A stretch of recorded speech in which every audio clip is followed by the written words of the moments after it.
Pemirsa, bentang awan yang menyerupai gelombang tsunami terjadi di wilayah Polewali Mandar, Sulawesi Barat. Fenomena alam itu membuat masyarakat setempat heboh.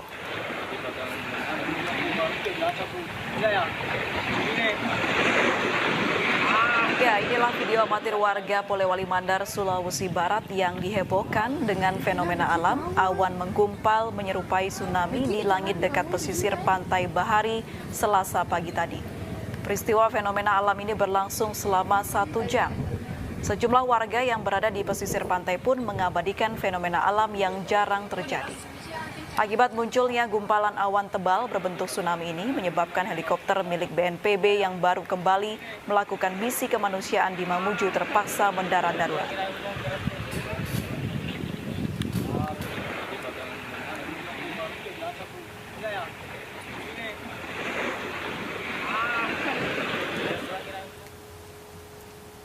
Dan pemirsa, untuk membahas terkait awan yang menyerupai gelombang tsunami, sudah bergabung bersama kami Rifda Novikarani, Senior Forecaster BMKG. Selamat sore Mbak Firda.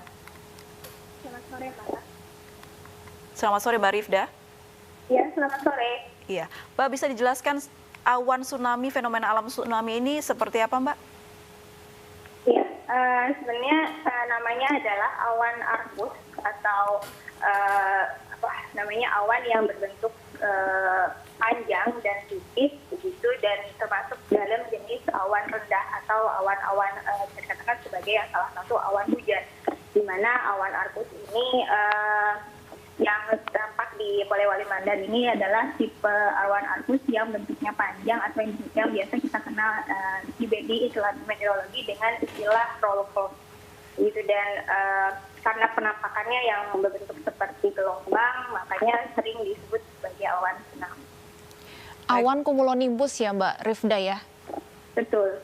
Ini kemunculan bentuk awan seperti ini apakah pertanda untuk cuaca buruk atau seperti apa Mbak Rifda? Iya, awan arkus ini terbentuk dari proses ketidakstabilan atmosfer, di mana biasanya kan awan-awan tumbuh dari potensi pertumbuhan awan hujan karena massa udara yang cukup basah atau bisa dikatakan awan-awan massa udara yang jenuh. Begitu juga untuk awan arkus ini biasanya terjadi ketika di lapisan bawah dia terdapat massa udara yang cukup basah, dan di lapisan yang lebih tingginya terdapat massa udara yang lebih dingin atau lebih kering. Di mana ketika massa udara yang basah dan yang dingin ini saling bertemu, kemudian disertai dengan perbedaan tekanan dan perbedaan kecepatan angin, maka akan membentuk jenis awan yang bentuknya panjang seperti awan arkus seperti ini. Kekhawatiran warga terkait awan tsunami ini beralasan tidak sih Mbak Rifda, ataukah sebenarnya awan tsunami ini tidak berbahaya? Iya, sebenarnya awan arkus ini termasuk dari salah satu awan hujan, yaitu biasanya dia ada tipe-tipe jenis awan yang melengket atau melekat pada awan-awan cumulonimbus, dan ada yang dia berdiri sendiri tapi berdampingan dengan awan-awan cumulonimbus. Biasanya awan-awan arkus ini terbentuk di bawah awan-awan CP. Dan tentu saja awan-awan CP atau awan-awan hujan seperti ini mampu menghasilkan fenomena-fenomena cuaca seperti hujan lebat, kemudian hujan yang disertai dengan kilat petir dan angin kencang, juga dapat disertai dengan hujan es. Oke, jadi kemunculan fenomena awan seperti ini bisa menjadi pertanda akan turun cuaca atau hujan deras atau hujan lebat dan sebagainya, Mbak Rifda. Betul.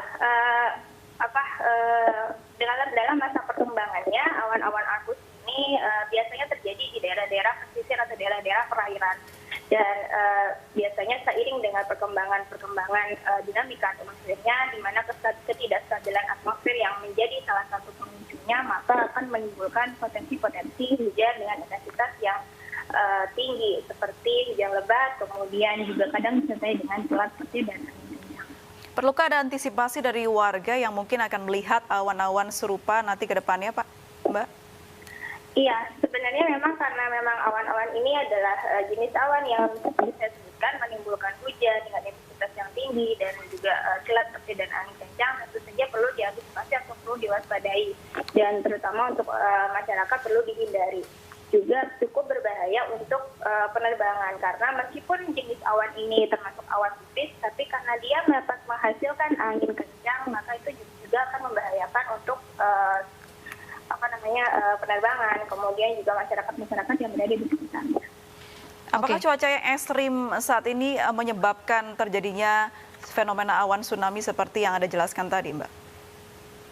Iya, awan arkus ini dapat dikatakan sebenarnya lazim terjadi terutama di daerah-daerah dengan massa udara yang cukup basah, gitu. Dan terutama pada musim hujan seperti sekarang, di mana dan di puncak musim hujan seperti ini, wilayah Indonesia hampir sebagian besar wilayahnya, terutama di lapisan-lapisan rendah atau lapisan-lapisan permukaan, punya massa udara yang cukup basah. Itu yang salah satu pemicu yang dapat menimbulkan atau membentuk awan-awan arkus.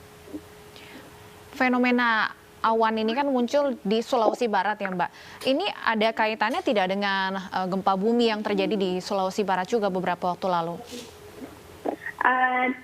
Dapat saya katakan bahwa jenis awan arkus ini adalah jenis awan yang timbul dari murni fenomena cuaca atau timbul dari ketidakstabilan atmosfer, di mana atmosfer dapat dikatakan sebagai bumi ke atas. Jadi tidak ada hubungannya, tidak berhubungan langsung dengan tidak ada keterkaitannya dengan bumi ke bawah atau gempa bumi. Baik, tidak ada keterkaitan dengan bencana alam gempa bumi di Mamuju dan Majene. Apa yang perlu dilakukan warga kemudian jika melihat awan seperti ini muncul di wilayah mereka? Apa yang perlu diwaspadai?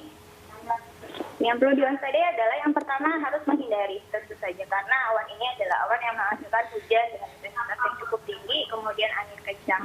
Kemudian juga perlu diwaspadai terutama wilayah-wilayah perairan, gitu, di mana tentu saja akan berbahaya untuk para nelayan, di mana ketika ada hujan yang cukup tinggi atau cukup deras, tentu saja peningkatan tinggi gelombang juga akan menyertai. Itu yang perlu diantisipasi juga untuk teman-teman yang penerbangan. Untuk penerbangan juga perlu diantisipasi untuk perlu diwaspadai. Untuk nelayan sendiri mungkin Mbak Rifda?